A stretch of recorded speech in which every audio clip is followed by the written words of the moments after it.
Welcome to the Story Learning Podcast, regular doses of language learning tips and motivation to help you become fluent in any language. With me, Olly Richards. For language programs, books, free resources, and much more, visit StoryLearning.com. Hey everyone, welcome back to the I Will Teach You Language podcast. It's Olly here. Great to have you here. Thank you so much for listening. And now, you guys remember, I'm sure you remember your exams, right? Do you remember having exams at school or at university? Yeah, it's a busy time, right? So, do you think it's actually possible to get anything else done during that time? Can you keep learning languages during a time like that when you're doing something so important that your whole life possibly depends on the outcome of these exams? Well, this is what we're going to talk about today. Now, let's dive into today's question from Isabel. Hi Olly, it's Isabel from London learning Mandarin. My question for you is, what's your strategy for when you're going through a really busy patch in your life where for a few weeks or even a month or two, you only have 15 to 20 minutes as opposed to, an hour to study your target language? And I'm asking this because I've got my final exams coming up, so for a few weeks I'm going to be really busy. But I don't want that to mean that I have to stop studying my target language. So I'd love to hear your advice on how I can even just use 15 to 20 minutes a day to keep my progress tiding over and make sure that I don't start forgetting stuff in my target language during, this busy exam period. Thank you. Okay, Isabel, thanks so much for your question. Another great question. Isabel I think this is a third question now, which is absolutely awesome. Isabel was in episode 18 and also in episode 22. So great to see you back with another fantastic question. And, I think the first thing I want to say is that even if you do have to take a few weeks off, it's not necessarily a bad thing, I used to kind of be very militant about this and think, we have to keep studying all the time and, never take any time off. But I actually found that, there were these periods in my life, and it's happened many, many times, when I couldn't study for some reason, or I had to take a few weeks off, or stuff didn't go according to plan, or whatever. And, I actually found that, strangely enough, the times when you actually take a complete break and do nothing are the times when you actually make the most progress. Now, I know that sounds crazy, but it's because, if you are like me and you're always learning and you're always trying things, then your brain gets tired, I think. And I don't have any scientific proof for this, but I've noticed, and a lot of people that I've spoken to have noticed the same thing, which is often, if you're trying to learn something, whether it's a musical instrument or a language or whatever, if you go on holiday in the summer and you're away for a month or something like that, and you come back and for some reason you're miles better at it than you were before, this is a phenomenon that lots of people see, and I think it's because your brain gets the chance to rest and do other things, and in doing other things it allows your language stuff to consolidate in the background and just bed down, so I'd say the first thing I'd say is if this is an important period for you, right, and you don't want to screw it up, so don't feel guilty if you have to take a few weeks off learning Mandarin. Honestly, you've got the rest of your life to learn it, it's not going anywhere, so that's the first thing I say. Don't feel you've got that pressure. But if you're like me and you do want to keep going somehow, then I've got some cool tips for you. So if we just think about this logically for a second, you've got only a short period when you're going to be really busy. Now that means that you don't have to adopt the same strategies as someone who's perpetually busy. Okay, there are people who always have no time, and under those circumstances, if you want to learn a language, then you have to. You still have to cover all the bases. You still have to learn the basics, right? But if you've only got 15 minutes a day, forever, then you need a very sort of intense strategy. But in your case, I would look at this and see this as a big opportunity, actually, because when you can plan your own study, we always tend to be very, we go overboard, right? We try to do too much. We take it too seriously. I've found before that when I've gone and just done the craziest things, they've been really, really helpful.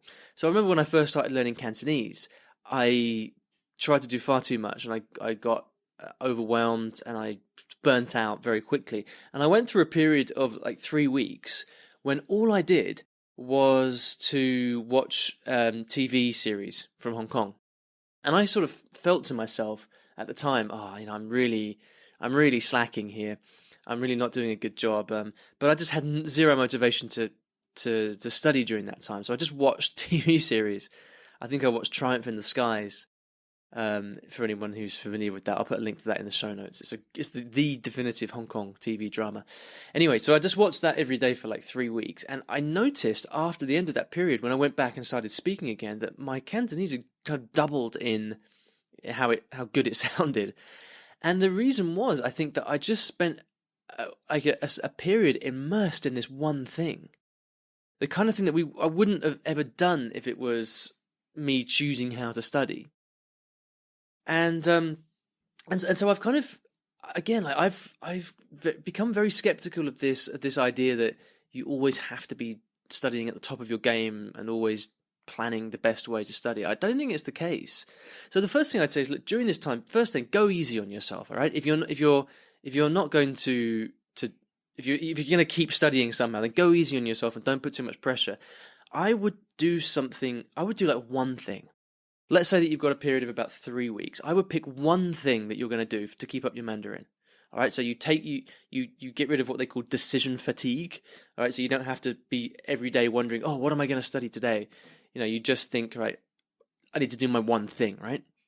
And I pick one thing and just do that every day. So you could, for example, watch one episode of a Mandarin TV series every day.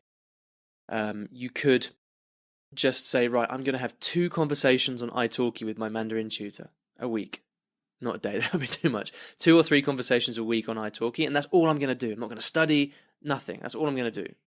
Or you could say, right, well, every morning for 15 minutes, I'm going to learn, 5 new Chinese characters. I'm going to spend 15 minutes writing them out.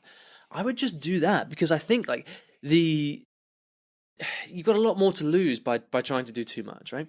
So if you just keep trying to study and going through your textbook and all this, then not only are you going to be tired or more fatigued from study, but you're not going to be able to do it to the best of your ability. So you're only going to end up frustrated.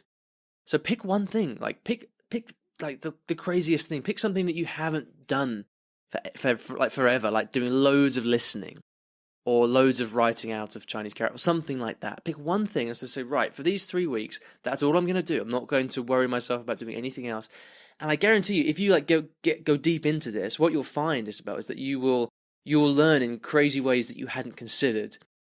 But that will only become clear when you've come through that period and you come out the other side and you think, wow, that's really cool. I'm really glad I spent those 3 weeks doing nothing but reading Chinese food labels or buying packets of green tea so I could practice reading the character or whatever it is, So yeah, that's what I'd say. Just have fun with it. Use this as an opportunity to have fun with the language, do things that you enjoy, and I guarantee you'll come out the other side learning something and improving in something. I don't know what it's going to be, but that's what I got for you. So I hope that's helpful. And if you'd like to ask me a question, please go over to iwillteachyoualanguage.com/ask, and you can leave me a question about any language or anything really. If it's totally random, I probably won't answer it, but as long as it's got something to do with me or languages, and I'll always answer the question on the podcast. Now, at the end of every episode, I like to leave you with a resource of some kind on the topic of the show. And I've got a resource page on my website which is called Study Hacks for Busy People. And I've put together a list of all of my top blog posts and top articles and top advice on studying when you're busy. So if you're busy, and let's face it, who isn't?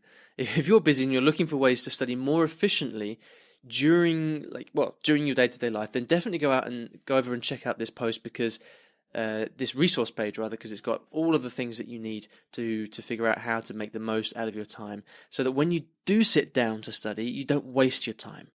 And this happens to so many people. So I don't want you to waste your time. If you've only got 15 minutes a day to study, they need to count, right? So go ahead and check out this resource page. I'll put a link to that in the show notes, and they will be at iwillteachyoualanguage.com/episode 86. We're coming up to 100, and I've got something really cool planned for episode 100, so stay tuned for that, coming in a few weeks. Thank you so much for listening, and I'll see you in the next episode of the podcast. Thanks for listening to today's episode. And here at Story Learning, everything that I do is powered by stories, whether that's writing books, teaching lessons, crafting courses. My mission is to help everyone succeed at learning a new language through the power of story. And we now have comprehensive language courses in over 15 languages, from Spanish to French, Korean to Japanese, and across all levels from beginner to mastery. And you can take a 7-day free trial of any of these programs by visiting storylearning.com/courses. I've poured my heart and soul into creating these courses over the last 10 or so years, and we've helped tens of thousands of new students achieve their dreams of learning a new language, all through the power of story. So go ahead and take a free trial. There's no commitment. You can try out our method for free. See if this can also be the breakthrough for you that it's been for so many other people. storylearning.com/courses.